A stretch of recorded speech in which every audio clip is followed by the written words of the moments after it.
comunidades indígenas han construido históricamente sus propias prácticas de economía verde, entendida como la relación armónica con la naturaleza, apuntando a la preservación de los recursos naturales. Autonomía alimentaria, pervivencia, buen vivir, agricultura y equilibrio natural son algunos de los conceptos que debemos adoptar a nuestra forma de economía y así ser los guardianes de la tierra, como lo denominan dichas comunidades. ¿Cómo es vista la economía verde desde las comunidades indígenas? ¿Qué posibilidades hay de establecer una relación armónica con la naturaleza?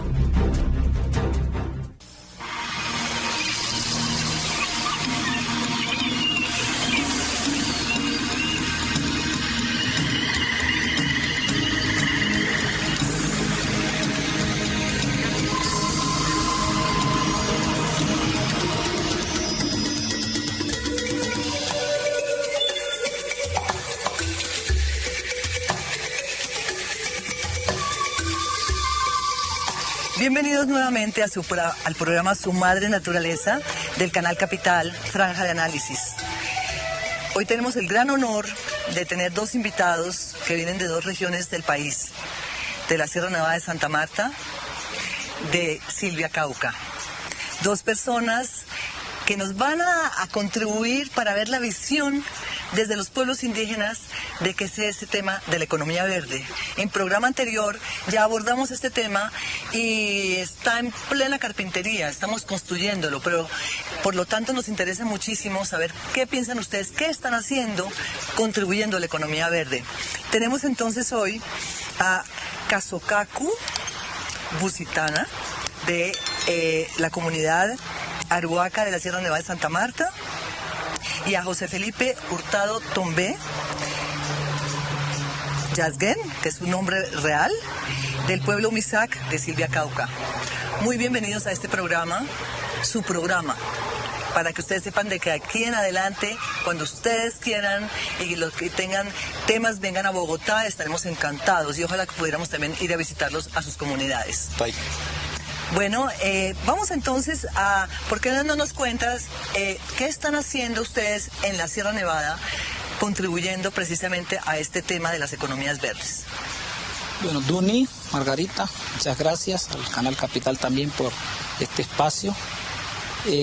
Nosotros como pueblo indígena de la Sierra de Santa Marta, los arhuacos, los coguis, los cancuamos y el pueblo huigua, los 4 pueblos de la sierra, milenariamente yo creo que hemos trabajado lo que es la economía verde. De pronto el término economía verde puede ser nuevo para esta sociedad, pero para los pueblos indígenas de la sierra ya desde el principio hemos cuidado la naturaleza, somos guardianes de la madre tierra y por tanto nuestras formas económicas o de desarrollo son basadas en el respeto a la naturaleza, a esos recursos, y por eso nos consideramos que solamente utilizamos lo necesario para vivir y nuestras formas y prácticas son basadas en un orden natural o la ley de origen.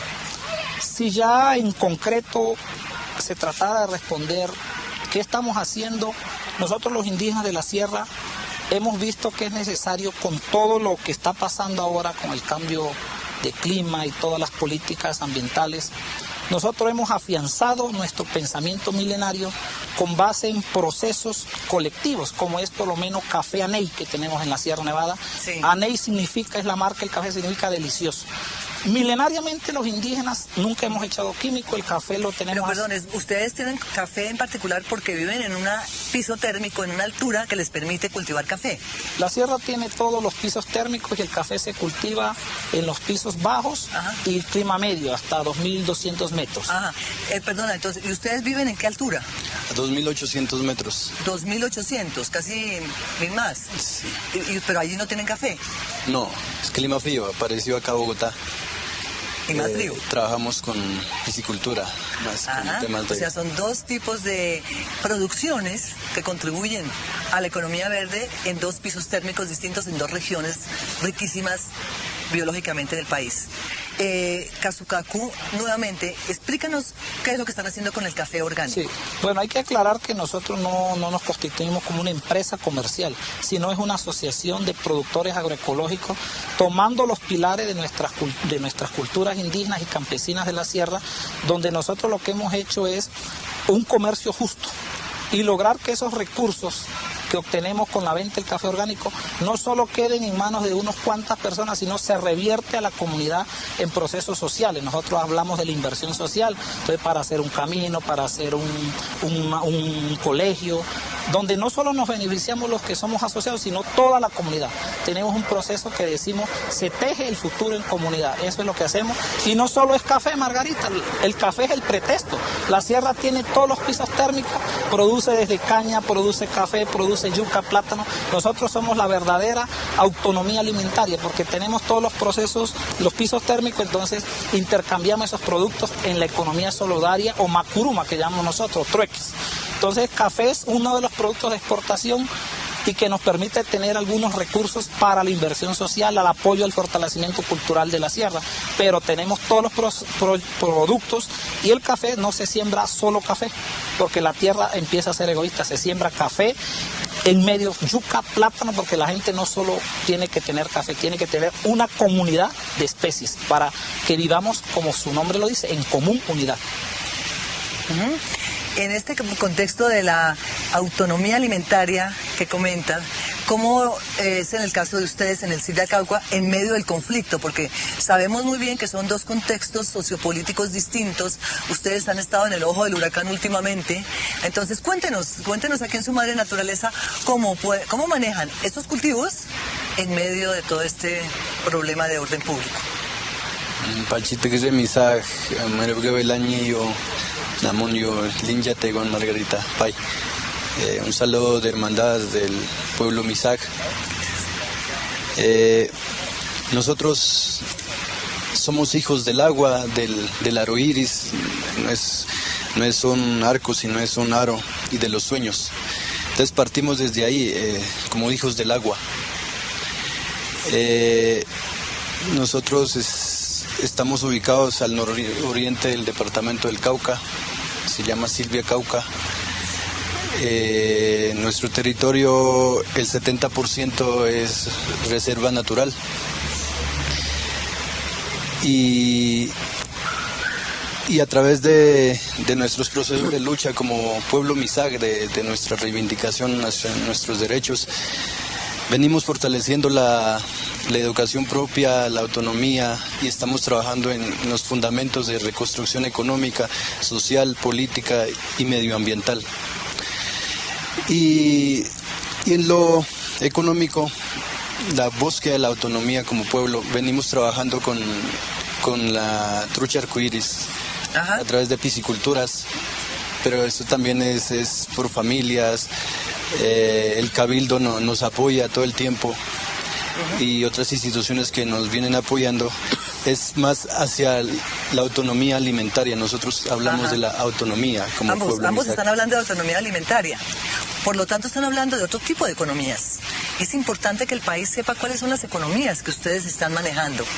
En el caso de la sierra, ¿cómo definen ese concepto económico en el marco de la autonomía? Pero nosotros, desde que se creó el mundo, nos dejaron una ley natural, la ley de Se, que significa Seranco, el padre de la naturaleza. Y él nos enseñó desde ese principio que solo necesitábamos lo necesario. No había que abusar de la naturaleza, no había que modificar las plantas, cruzándolas o injertándolas. Por eso la economía de nosotros es sostenible, una agrocultura, no hablamos de agricultura, sino agrocultura. Hay una cultura de vida en torno a los cultivos. Entonces solo cultivamos lo que está permitido en esos suelos, en ese territorio sagrado. Entonces se basa en una economía de sustento familiar para pervivir. Pervivir, no sobrevivir. No sobrevivir. ¿Y qué quiere decir pervivir? Sobrevivir es como pender de un hilo. Sí. Mientras que pervivir tenemos que estar con una cultura de vida, en una cultura de paz con la naturaleza. Y para eso solo es necesario utilizar o hacer nuestros huertos tradicionales, tener diferentes especies, no necesitamos los monocultivos, los químicos, y por eso es una economía que nos sirve para pervivir, para recrear nuestra memoria colectiva, para nuestras danzas, nuestros rituales, para tener nosotros muchos espacios vitales. Entonces, por eso nosotros decimos somos los verdaderos guardianes de la naturaleza. Ustedes, los guardianes de la naturaleza, por eso son unos invitados de honor hoy a su madre naturaleza, en el contexto de ustedes para pervivir, como dicen nuestro amigo. ¿Ustedes cómo perviven en el marco de un territorio tan complicado? Primero, antes de hablar del Cauca, nosotros hablamos del Pichín del Injao Arami, el buen vivir. Lo que llaman la calidad de vida. Pero la calidad de vida visto acá es de otra manera. Miran desde el consumismo. Nosotros miramos desde la vida, de la dignidad de la vida. Sí. En ese contexto, nosotros para el buen vivir tenemos relación con los tres mundos: Huabalashe, el mundo de arriba; Yush, el mundo de acá; Huayumbush, el mundo de abajo. Tenemos que tener un equilibrio natural para poder pervivir como misaj, como persona, pero una relación armónica con la naturaleza. Y a partir de ahí, nosotros como hijos del agua vivimos en armonía con otros pueblos, con otros pueblos originarios, con los campesinos, con los mestizos. Nosotros en el conflicto, en el Cauca, precisamente, nosotros hemos tenido siempre una posición política. Nosotros no somos ni de izquierda ni de derecha. Tenemos autonomía como pueblo misaj. Entonces, cuando llegan a nuestros territorios de izquierda o de derecha, de cualquier lado, nosotros decimos: miren, nosotros en los procesos de hermandad con nuestra madre tierra tenemos autonomía y nosotros no queremos meter ni con ustedes ni con ustedes. Déjenos vivir la forma como nos vivimos. Déjenos vivir. Exacto. No intervengan. Déjenos vivir tranquilos. Y con otros pueblos, por ejemplo, con el pueblo Nasa, el conflicto ha agudizado mucho, porque estos territorios han estado, pues, por mucho que ellos hayan estado luchando, se han metido los grupos armados. Y entonces ahorita nuestros hermanos NASA están pidiendo que salgan de estos territorios, que no queremos tanto de acá, porque nosotros tenemos nuestra forma de gobierno, nuestra forma de ver a la naturaleza. Sí, José Felipe Hurtado Tombé, ese es un mensaje que lo registramos aquí con mucho afecto. Sepa que somos solidarios de los procesos y que todos queremos la paz. Vamos a ir a una pausa y continuamos con nuestros invitados especiales de hoy.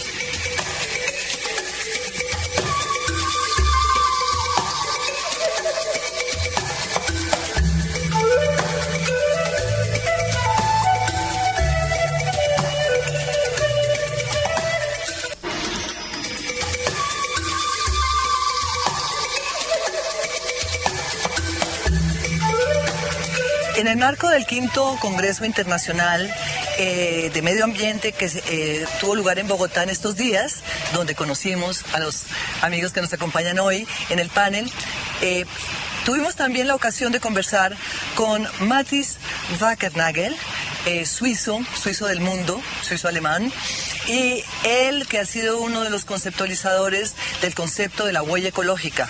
Este concepto es muy importante porque nos permite saber que en el marco de las economías que llaman marrones, o sea, las economías que usan los combustibles fósiles que contaminan, que lo que importa es el dinero y no importa el impacto que esto produce en la naturaleza ni en las comunidades. Esta huella ecológica de la cual habla Mathis nos va a servir para contextualizar lo que estamos conversando en el panel.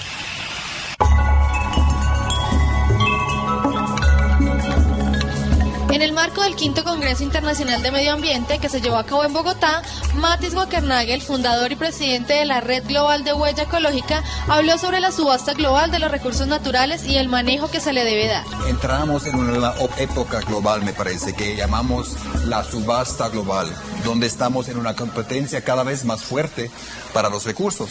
Y entonces los países que no se meten muy fuertemente en esa idea y no entienden cómo actuar en una subasta, van a perder. Igualmente, resaltó que si se toman los recursos mineros como ingreso y no se reinvierten, esto generaría pobreza en el país. Si sacamos de la cuenta de mina y no seguimos invirtiéndolo en otros bienes, pero si lo vemos como ingreso, no es económicamente muy adecuado, porque es solo una transferencia, no es un ingreso. Pero si seguimos viviendo de la transferencia como si fuera ingreso, nos hacemos cada vez más pobres. Finalmente, concluyó que las empresas deben realizar inversiones para generar recursos económicos a través de la minería. Los inversionistas, públicas o privadas, que entienden las tendencias de recursos, van a hacer inversiones mucho mejores. Entonces no es una competición entre hacerlo bien y perder dinero, al revés. Las inversiones que están informados por la realidad ecológica de recursos van a ser las inversiones que van a quedarse y que van a ser más fuertes en el futuro. Como ustedes ven, Mathis Wackernagel, que nos acaba de comentar sobre el tema de la huella ecológica, ¿cómo entenderían ustedes ese concepto de cómo los ha venido impactando la economía de mercado en sus comunidades? Hay que decir que realmente los pueblos indígenas, hablar de desarrollo es muy diferente desde las formas milenarias. Para nosotros el desarrollo no consiste en acumulación de riqueza o explotación de la madre tierra y sus recursos, agotamiento, sino desde la ley de origen del pueblo arhuaco se nos dejó que necesitamos tener mucha agua para el futuro, para los presentes y futuras generaciones. Entonces, para nosotros el verdadero desarrollo es que hoy, mañana y siempre podamos tener esos recursos y no se agote. Entonces, hay una visión de desarrollo basada en un capitalismo versus la relación que nosotros tenemos con la naturaleza, que no es desarrollo, es equilibrio. Armonía con todo lo que existe espiritualmente, a nivel ambiental, del territorio, porque para nosotros el territorio no es solo algo físico, es algo sagrado, es espiritual. Entonces nosotros no podemos dañar la madre tierra contaminando los ríos, talando árboles indiscriminadamente. A nosotros los mamos, los guías espirituales de nuestro pueblo nos enseñan. Nosotros, aunque sabemos para dónde vamos, nosotros nos detenemos para pensar de atrás hacia adelante. En esta sociedad no se va caminando y así las cosas vayan mal, siempre se está experimentando. Entonces para nosotros no hay que experimentar porque tenemos unos códigos de vida, unas formas de vida, unos pilares fundamentales que nos dicen que hay que cumplir un orden, y ese orden se basa en darle cumplimiento a la ley natural, es solamente lo necesario, y para nosotros la riqueza es agua, territorio, aire, porque sin agua no puede haber economía. Y hoy el día el recurso agua se está acabando, entonces yo creo que hay que hacer un alto en el camino y solamente volver a la ley natural, solo lo necesario. Lo importante entonces es que todos los sectores productivos respeten esa visión, y eso es lo que estamos tratando de solidariamente hacerle llegar este mensaje a los distintos ministerios de minas, de agricultura, de infraestructura, para que respeten esa visión. En el caso de ustedes en Silvia, Cauca, en pleno macizo colombiano, también que es otra cuna del agua, allí nace el río Magdalena. ¿Cómo perciben ustedes esa huella ecológica con la intervención de los de afuera? Primeramente, hay que, como seres humanos, tenemos que reivindicarnos, porque nosotros no somos dueños de la naturaleza, sino hacemos parte de ella. Nosotros a partir de ahí, y esa visión tiene que adoptar muchas personas, tanto como los campesinos, los mestizos o otros pueblos, tienen que adoptar nuestro pensamiento, porque sin esa visión y además acá en Colombia no hay una educación que sea integral. ¿Qué quieres decir con eso? O sea, ¿No es integral, que no integra las comunidades indígenas? No, sino que no educan a los niños a cómo respetar a la naturaleza. Ajá. Entonces hablamos nosotros del derecho mayor, de la ley natural. El derecho mayor, hasta el animalito más pequeñito tiene derecho a vivir dignamente. Nosotros y respetamos eso. Entonces, como nosotros, como hijos del agua, a través de las pisciculturas, a través de nuestro pensamiento, cuidamos los nacederos de agua, sembramos árboles que nacen agua alrededor de los nacederos. Como les dije, nuestro territorio, el 70% es reserva natural. Tenemos 30 lagunas y en ese cuidado del medio ambiente, en el Cauca pues nace como el río Cauca. Entonces yo te pregunto, ¿el Estado reconoce ese trabajo maravilloso que ustedes están haciendo de cuidar los ecosistemas? ¿El Estado lo ha reconocido? Porque eso es un trabajo más colectivo. ¿Cómo se han entendido ustedes con el ministerio o con la corporación regional o con las alcaldías para que haya ese reconocimiento? A ver, nosotros milenariamente en la relación con la naturaleza siempre hemos sido autoridad ambiental. Ustedes son autoridad ambiental. Autoridad ambiental. Muy bien. Y estamos diciéndole a estas autoridades del Estado que nos reconozcan como tal. Que son colegas autoridades. Un mayor, Taita Lorenzo Muelas, decía, nosotros tenemos que bajar de las montañas para enseñarles nuestro pensamiento, nuestra ley de origen. Porque antes nos decían menores de edad y ahorita si nosotros fuéramos menores de edad habríamos acabado con las montañas, con el agua, con los árboles, pero en nuestros territorios están intactos. Usted está mandando ahí un mensaje muy claro a muchas empresas multinacionales y otras que están explotando los recursos naturales y esos sí son menores de edad. Ustedes son los mayores de edad, los que tienen esa madurez. ¿Qué en este contexto, en el caso de la sierra, ustedes también son autoridad ambiental? Sí, realmente los mamos de la Sierra Nevada, que están aspirando además al premio de paz que se entrega en Colombia, porque son los únicos guardianes del universo. Los mamos de la sierra no solo son autoridades ambientales, son guardianes, vigías del orden natural, a través de sus rituales, sus pagamentos. La cultura de la sierra es una cultura basada en respetar, en cuidar, en armonizarnos. Entonces, yo creo que hoy en día que se habla de leyes ambientales, el ministerio no tiene ni 30 años de haberse hecho en Colombia.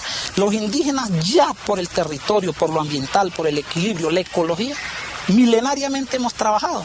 Lo que hay aquí es una deuda de reconocimiento a los pueblos indígenas que sin tantos estudios académicos hemos demostrado que somos realmente equilibrados y somos hermanos mayores, porque cuidamos, tenemos un lenguaje con la naturaleza y ese lenguaje es sencillo: respetar al agua, respetar los árboles, cuidar para siempre.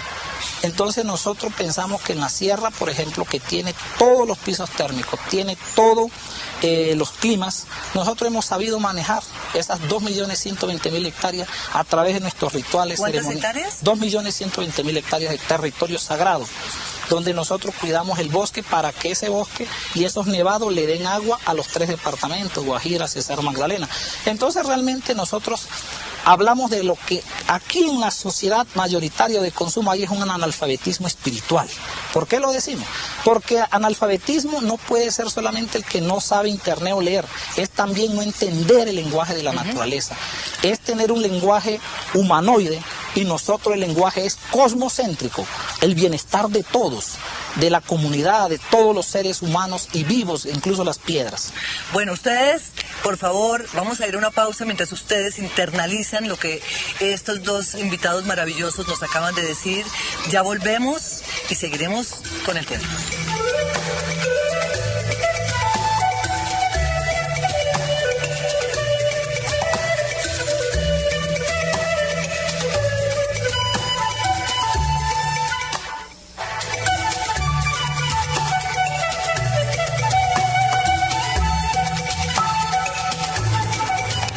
En el marco del 5º Congreso Internacional de Medio Ambiente que sucedió en Bogotá en estos días, tuvimos como invitada también en este programa Su Madre Naturaleza a Dolores Barrientos, mexicana, representante del Programa de Naciones Unidas para el Medio Ambiente, radicada en México. Ella, banquera, nos expone sus ideas respecto a estos temas de economía verde que está promoviendo el PNUMA.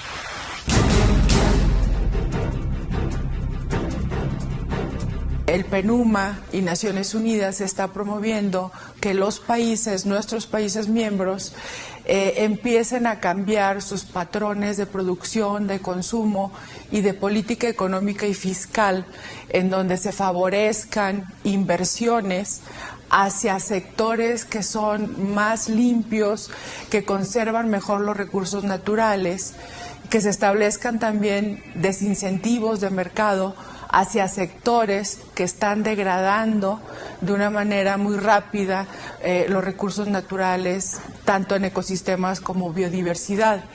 Y con esto que los países tengan una tasa de crecimiento económico, pero que con ello preserven el capital natural, traten de promover también que haya una reducción de pobreza y con ello también de la falta de equidad social en muchos de los países, que se refleja en crecimientos, por ejemplo, muy altos, pero altas tasas de desequilibrio social.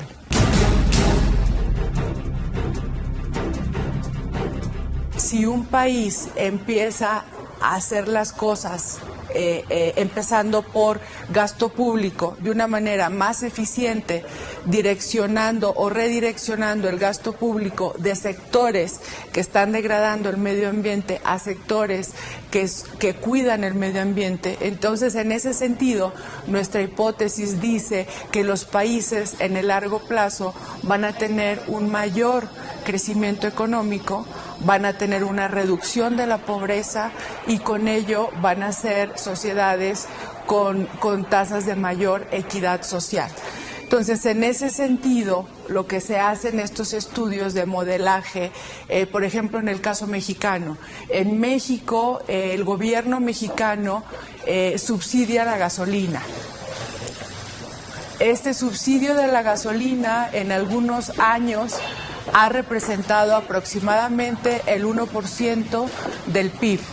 Entonces, en ese sentido, este modelaje lo que está buscando es que si se redirecciona ese subsidio a la gasolina a otros sectores mucho más eficientes y más amigables con el medio ambiente, como por ejemplo los bosques, conservación y reforestación de bosques, o como por ejemplo generación de energía de fuentes renovables, entonces en ese sentido la economía mexicana podría presentar un crecimiento económico en el largo plazo.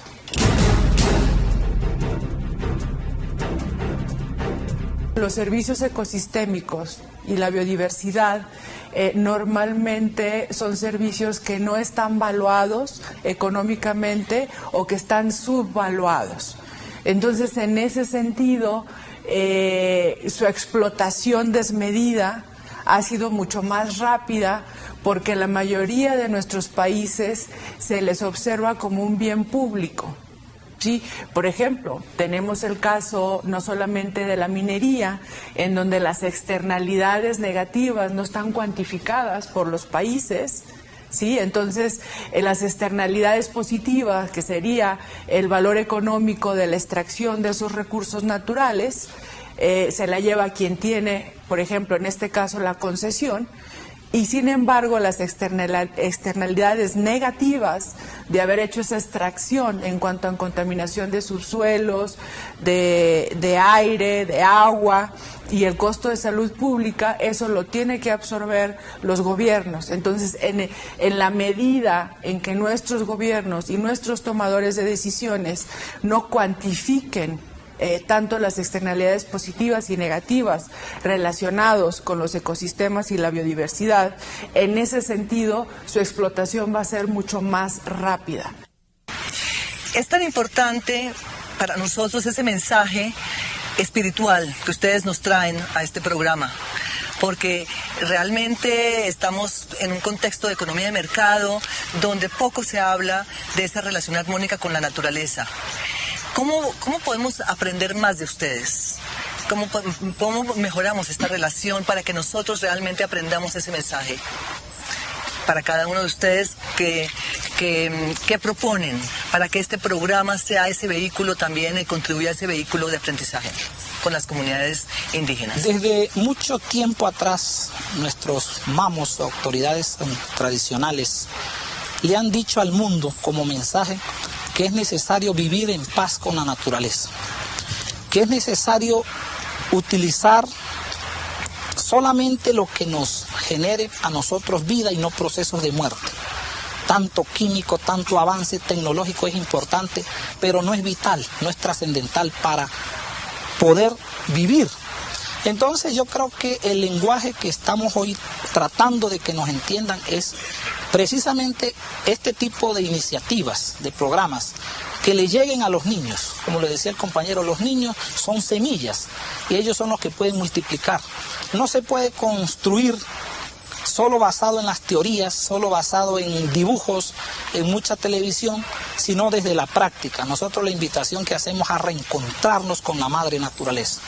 Ella es la madre de todos y necesitamos volver a ella, a su vientre, acariciarla nuevamente. ¿Y cómo son las caricias? Deben ser caricias, no devastando, no dañando. Ahora se habla por lo menos que hay que ahorrar aguas, pero yo no escucho, vamos a respetar los manantiales, los humedales, vamos a respetar esos nevados, esas lagunas. Yo creo que el lenguaje de los indígenas es uno solo, por eso es universal, es el amor, el respeto a la tierra, al agua, como principio de vida. Lo demás son cosas accesorias. Nos alegra que haya una oleada de todo esto, de que huella ecológica, que economía verde, lo que significa, Margarita, que los indígenas no hemos estado equivocados, porque hoy en día esas nuevas tendencias lo que están dando no es la razón a nuestros argumentos, de que ellos estaban equivocados y por eso quieren hacer los correctivos. Estamos a tiempo. Entonces yo creo que esto es un homenaje también a los pueblos indígenas, comunidades tradicionales, que necesitamos vivir en armonía con el medio ambiente, en paz. Y por eso yo creo que este tipo de iniciativas hay que llevarlo no solamente aquí en Bogotá, sino a Colombia y al mundo, que es necesario armonizarnos y reflexionar, caminar despacio, también se llega. Muchas gracias, Kazukaku. El caso Yazgen, porque ese es su verdadero nombre, en lengua Misak. ¿Qué opina entonces usted de esta forma de cómo nos pueden ustedes enseñar a nosotros, los urbanos de la ciudad, que estamos tan metidos en esta cultura de la economía marrón, que finalmente, si no salimos de esa economía marrón contaminadora, estamos realmente yendo en contravía de lo que acaba de decir él? Nuestro gran espíritu, Pichi Misak, Pichi, equilibrio con la naturaleza, Misak, pueblo. Siempre con plantas nos equilibramos para vivir y hacia el buen vivir. El mensaje que daría es, ¿a cambio de qué están acabando el medio ambiente? Por ejemplo, aquí en Bogotá, acabando con los humedales. Muy buen ejemplo. Con los humedales, ¿a cambio de qué? ¿Acaso no pensamos en nuestros hijos, en nuestras generaciones? Porque a nosotros, a todos, como pueblos originarios, como Misak, a todos, la naturaleza nos hace en un momento que nos nazca, que nosotros vamos a tener hijos. Y entonces estos hijos, ¿qué van a tener cuando nazcamos, cuando nacen? El discurso que usted está diciendo, lo estaba diciendo la primera ministra de Noruega, la señora Brundtland, en la comisión Brundtland, mucho después que ustedes. Lo que pasa es que no hemos sabido escucharlos. Es el momento que precisamente el gobierno de Colombia reconozca que ustedes son los líderes de las economías verdes, que ya está en curso una política que el gobierno ya se comprometió en Río +20, ante Naciones Unidas. ¿Y quiénes son los primeros protagonistas? Pues ustedes en sus respectivos territorios. Que este programa sirva precisamente para valorar ese trabajo que ustedes vienen haciendo, porque es parte de su cultura y parte de su espiritualidad. Entonces, ¿qué mensaje le daría usted al ministro de Ambiente?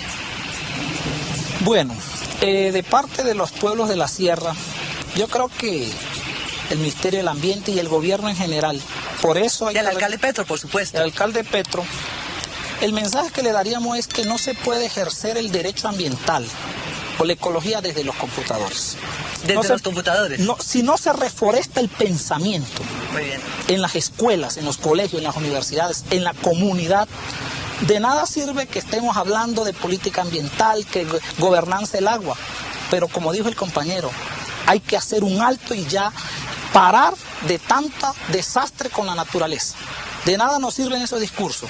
No podemos tampoco ser, digamos, autoridad ambiental como lo es el ministro cuando se otorgan licencias ambientales para destruir el hábitat de los animales, los espacios sagrados de los pueblos indígenas, donde viene el agua. Entonces el mensaje es, miren a ver si así podemos seguir. Creo que no vamos a durar ni siquiera 60 años. Entonces los mamos en la sierra están muy preocupados porque en aras del desarrollo, en nombre del desarrollo, ya se ha hecho mucho daño. Ya es hora de hacer un pare y decir, vamos a retornar a la ley natural, que no es las cavernas, es simplemente ser sostenibles, equilibrados, reflexivos, para que haya un orden con la naturaleza. Kazukaku, con todo el respeto, yo quisiera hacer una pregunta, ¿ustedes qué opinan de este famoso proyecto del hotel en el Parque Tayrona, de los Six Senses? Porque esto en este momento está en pleno debate. ¿Cuál es la posición de ustedes? Es no tener sentidos. Por eso seis sentidos, es no tener sentido hacer un hotel. Yo fui una de las personas voceras de los pueblos de la sierra. ¿Por qué no se debe hacer ese hotel en ese parque? Primero, hay que decir, como dicen los mamos, Bunachi no Kuneika, no Kunari. ¿Qué significa eso? Ellos no entienden, no quieren comprender. Porque la misma ley ambiental dice en los parques no se puede construir. Y la ley de los pueblos indígenas, el derecho milenario ancestral, dice esos territorios son reservorios de agua, son para santuarios de paz, otra cosa. Entonces ustedes no cumplen ni la ley de los indígenas ni la ley que ustedes hacen ambientalmente. Entonces no es conveniente porque sencillamente esos son intereses particulares y porque además viola toda la legislación ambiental y el derecho de los indígenas, la ley de origen, hay sitios sagrados. Entonces yo creo que es necesario que respetemos las leyes. Muy importante, yo le agradezco mucho que en su madre naturaleza, usted como representante de las comunidades indígenas aruacas en la sierra, deje este precedente en este programa. Y en el caso de ustedes, allá también hay iniciativas de ecoturismo, iniciativas de personas que quieren visitar las comunidades. ¿Ustedes qué posición tienen frente a eso? A pesar de que hay gente que se arriesga, porque sabemos que las condiciones no son iguales que en la sierra. Sí. ¿Pero cuál es su posición? Como sabemos, Silvia Cauca, nuestro territorio está ubicado en Silvia Cauca, en el municipio de Silvia, es muy turístico. Sí. Y nos conocen alrededor del mundo. Pero un llamado que yo quiero hacer en este momento es a los empresarios, a los gobiernos del mundo, al señor presidente de nuestro país, a los ministros, que sentémonos a pensar qué es lo que en la humanidad, porque se ha perdido la dignificación de la humanidad. Sentémonos a pensar en un país como Colombia, que tiene todos los recursos naturales, el país más rico del mundo en diversidad, sí. en biodiversidad. Sentémonos a pensar y que tengamos la capacidad de crear políticas desde lo local. Y que los ministros y los que trabajan en el Estado, que recorramos, que conozcamos a Colombia. Cada parte de Colombia es hermoso. Yo he recorrido, para yo poder hablar, para tener una posición, yo he recorrido muchas partes de Colombia. Y yo soy uno de los que digo, antes de salir del país tiene que conocer primero a nuestro país.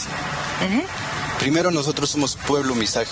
O sea, el mensaje que nos están dando es que cualquier política pública, nacional, regional o distrital sobre el tema del turismo debe hacerse en consulta con las personas que vienen manejando esos ecosistemas y las vienen cuidando.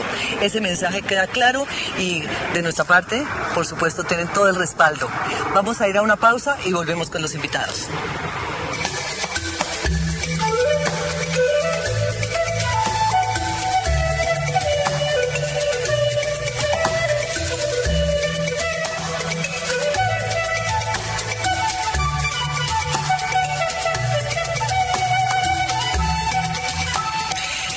Tenemos hoy también a una colombiana exportada a Chile que estuvo invitada al Congreso Internacional de Medio Ambiente en Bogotá, María Emilia Correa, que vive en Chile, profesora en la universidad.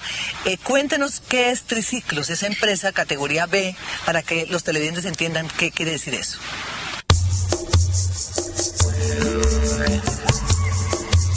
El manejo de inversiones de recursos naturales deben hacerse pensando en las consecuencias a largo plazo. Así lo dijo María Emilia Correa, representante de la empresa Triciclos y experta en empresas B. Mirar el tema del largo plazo y no quedarnos solamente en la emoción de las inversiones de corto plazo. Cuando desarrollamos un país con base en la explotación minera, tenemos que tener clarísimo las consecuencias de largo plazo, porque nos estamos comiendo hoy el capital del futuro. El objetivo de las empresas B no radica únicamente en lo económico, principalmente busca generar beneficios para el medio ambiente y la sociedad. Creemos que el resultado financiero no es la única razón de ser de las empresas. Encontramos que el propósito social y ambiental es mucho más relevante para nosotros, que encontramos sentido en hacer este tipo de negocios. De manera que es un nuevo tipo de empresas donde buscamos solucionar los grandes problemas sociales y ambientales, crear valor público a partir de los instrumentos de mercado. Yazgen y Kazukaku, muy agradecidos de tenerlos aquí en este programa. ¿Qué mensaje le dan ustedes a Bogotá y a Colombia antes de terminar este programa? Sí, Pai Mayelan, nosotros como pueblo Misaj, el mensaje que les damos es reivindiquemos con nuestro pensamiento, miremos, es que el problema es espiritual, todo lo que está pasando en el cambio climático es en el terreno espiritual, porque ni siquiera nosotros como personas nos queremos, vivimos como tapados los ojos. Entonces quitemos las vendas y miremos qué es lo que hemos hecho, y entonces invitar a nuestro territorio, a nuestro pueblo Misaj, que nos conozcan la forma como nosotros vivimos, nuestra cosmovisión, nuestra cultura, nuestros procesos de vida, nuestro plan de vida, de pervivencia como Misaj. Y lo otro que quiero al Estado colombiano y el tema de economías verdes. En el encuentro decía un señor que aquí tenemos muchas tierras para cultivar el monocultivo, pero si tenemos muchas tierras y el campesinado y el indígena lo están desplazando, una señora decía que en el 2020 el 80% de la población se van a desplazar a las ciudades, entonces que se quedan abandonadas, pero abandonadas ¿a cambio de qué? Ya sabemos en el conflicto colombiano. En ese orden, entonces, si seguimos cultivando monocultivo, ¿qué vamos a comer? ¿Qué vamos a comer? ¿Qué vamos a comer? Ese es el mensaje. Lo que decía de autonomía alimentaria. ¿Qué vamos a comer? Muy importante ese mensaje que le manda usted a la locomotora de la agricultura, porque la locomotora de la agricultura en el plan de desarrollo tiene que respetar lo que piensan las comunidades indígenas también. ¿Y usted qué mensaje le manda al país precisamente frente a estas locomotoras? El mensaje va a ser el mismo de siempre. Tenemos los colombianos y el mundo en general que ordenar el pensamiento, porque el problema no es el medio ambiente. La basura está en la cabeza de la gente. Entonces necesitamos ordenar el pensamiento. Para hablar de ordenamiento territorial necesitamos que los gobernantes estén en orden y cumplan, no como principio solamente político, sino como un principio de vida. Para hablar de unidad se tiene que respetar el agua, la comida y la gente y el aire y el sol. Entonces es necesario que nosotros empecemos a respetar la ley natural, la ley del universo, que es para todos igual.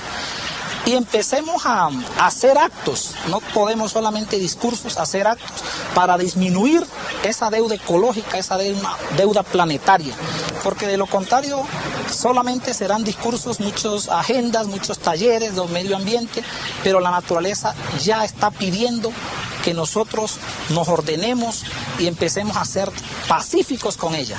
Entonces ese mensaje es para todos y todas, que entendamos que este planeta fue dejado para cuidarlo, somos guardianes, no somos los dueños de nada, solo somos administradores y creo que hasta ahora no hemos administrado bien. Es necesario para administrar bien, pensar bien, hablar bien y actuar coherentemente. Ese es el mensaje. Kazukaku, ustedes se presentaron para el Premio Nacional de Paz. Ojalá que se lo ganen, porque esa es una excelente manera de reconocer este trabajo milenario que ustedes vienen haciendo. Les recordamos que este programa Su Madre Naturaleza pasa todos los viernes a las 8:30 de la noche en la franja de análisis de Canal Capital y también se repite los sábados de 1 a 2 de la tarde. Para los que no tengan DirecTV, como yo, por ejemplo, que no puedo ver el programa, vayan por favor al www.canalcapital.gov.co y lo pueden ver en directo por internet. Aquí la tecnología nos sirve para el saboteo. De todas maneras, muchísimas gracias a ustedes dos. Los esperamos tenerlos aquí y ojalá que cuando sepamos lo del premio, que va a ser pronto, volvamos y retomemos este diálogo. Muchísimas gracias. Y como dicen, Duni en lengua aruaca, Pai en lengua misaca. Me disculpan que no hablo ninguna de las dos lenguas. Ojalá pudiera tener más aprendizaje para poder hablar en su propia lengua. Duni, Canal Capital Ayek y Duni. Pai en Namonio, Namon Marihuan, y yo ella hizo un rapte igual y Namoy Pichimisak y Mahamisak y Sungaron. Pai.